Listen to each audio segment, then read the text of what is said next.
गणेश चतुर्थी की कहानी। एक बार की बात है, सभी देवता बहुत ही मुश्किल में थे। सभी देवगण शिवजी के शरण में अपनी मुश्किलों के हल के लिए पहुंचे। उस समय भगवान शिवजी के साथ गणेश और कार्तिकेय भी वहीं बैठे थे। देवताओं की मुश्किल को देखकर शिवजी ने गणेश और कार्तिकेय से प्रश्न पूछा, तुम में से कौन देवताओं की मुश्किलों को हल करेगा और उनकी मदद करेगा? जब दोनों भाई मदद करने के लिए तैयार हो गए तो शिवजी ने उनके सामने एक प्रतियोगिता रखा। इस प्रतियोगिता के अनुसार दोनों भाइयों में जो भी सबसे पहले पृथ्वी की परिक्रमा करके लौटेगा, वही देवताओं की मुश्किलों में मदद करेगा। जैसे ही शिवजी ने यह बात कही, कार्तिकेय अपनी सवारी मोर पर बैठकर पृथ्वी की परिक्रमा करने चले गए। परंतु गणेश जी वहीं अपनी जगह पर खड़ीडिडीहे रहे और सोचने लगे कि वह मूषक की मदद से पूरे पृथ्वी का चक्कर कैसे लगा सकते हैं। उसी समय उनके मन में एक उपाय आया। वे अपने पिता शिवजी और माता पार्वती के पास गए और उनकी 7 बार परिक्रमा करके वापस अपनी जगह पर आकर खड़ीडिडीढीरेवे हो गए। कुछ समय बाद कार्तिकेय पृथ्वी का पूरा चक्कर लगाकर वापस पहुंचे और स्वयं को विजेता कहने लगे।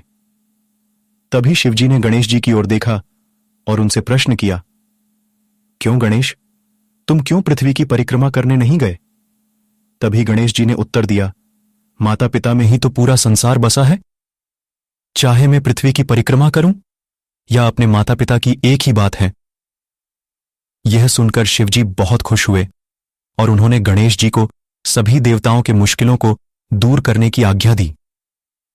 साथ ही शिवजी ने गणेश जी को यह भी आशीर्वाद दिया कि कृष्ण पक्ष के चतुर्थी में जो भी व्यक्ति तुम्हारी पूजा और व्रत करेगा, उसके सभी दुख दूर होंगे और भौतिक सुखों की प्राप्ति होगी। गणेश जी के टूटे दांत की कहानी जब महर्षि वेदव्यास महाभारत लिखने के लिए बैठे तो उन्हें एक ऐसे व्यक्ति की जरूरत थी जो उनके मुख से निकले हुए महाभारत की कहानी को लिखे। इस कार्य के लिए उन्होंने श्री गणेश जी को चुना। गणेश जी भी इस बात के लिए मान गए, पर उनकी एक शर्त थी कि पूरा महाभारत लेखन को एक पल्ले लिए भी बिना रुके पूरा करना होगा। गणेश जी बोले, अगर आप एक बार भी रुकेंगे तो मैं लिखना बंद कर दूंगा। महर्षि वेदव्यास ने गणेश जी की इस शर्त को मान लिया, लेकिन वेदव्यास ने गणेश जी के सामने भी एक शर्त रखा और कहा, गणेश, आप जो भी लिखोगे समझकर ही लिखोगे। गणेश जी भी उनकी शर्त मान गए। दोनों महाभारत के महाकाव्य को लिखने के लिए बैठ गए। वेदव्यास जी महाकाव्य को अपने मुंह से बोलने लगे और गणेश जी समझ समझकर जल्दी जल्दी लिखने लगे। कुछ देर लिखने के बाद अचानक से गणेश जी का कलम टूट गया। कलम महर्षि के बोलने की तेजी को संभाल ना सका। गणेश जी समझ गए कि उन्हें थोड़ा से गर्व हो गया था और उन्होंने महर्षि के शक्ति और ज्ञान को ना समझा। उसके बाद उन्होंने धीरे से अपने एक दांत को तोड़ ढक दिया और स्याही में डुबाकर दोबारा महाभारत की कथा लिखने लगे। जब भी वेदव्यास को थकान महसूस होता, वे एक मुश्किल सा छंद बोलते, जिसको समझने और लिखने के लिए गणेश जी को ज्यादा समय लग जाता था और महर्षि को आराम करने का समय भी मिल जाता था। महर्षि वेदव्यास जी और गणेश जी को महाभारत लिखने में 3 वर्ष लग गए।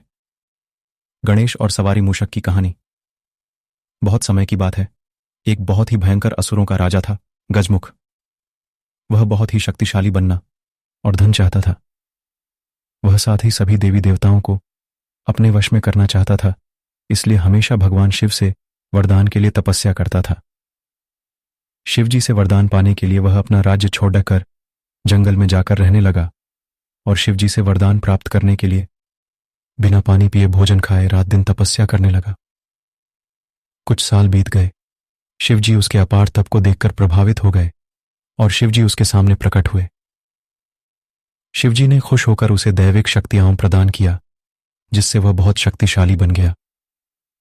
सबसे बड़ी ताकत जो शिवजी ने उसे प्रदान किया वह यह था कि उसे किसी भी शस्त्र से नहीं मारा जा सकता। असुर गजमुख को अपनी शक्तियों पर गर्व हो गया और वह अपनी शक्तियों का दुरुपयोग करने लगा और देवी देवताओं पर आक्रमण करने लगा।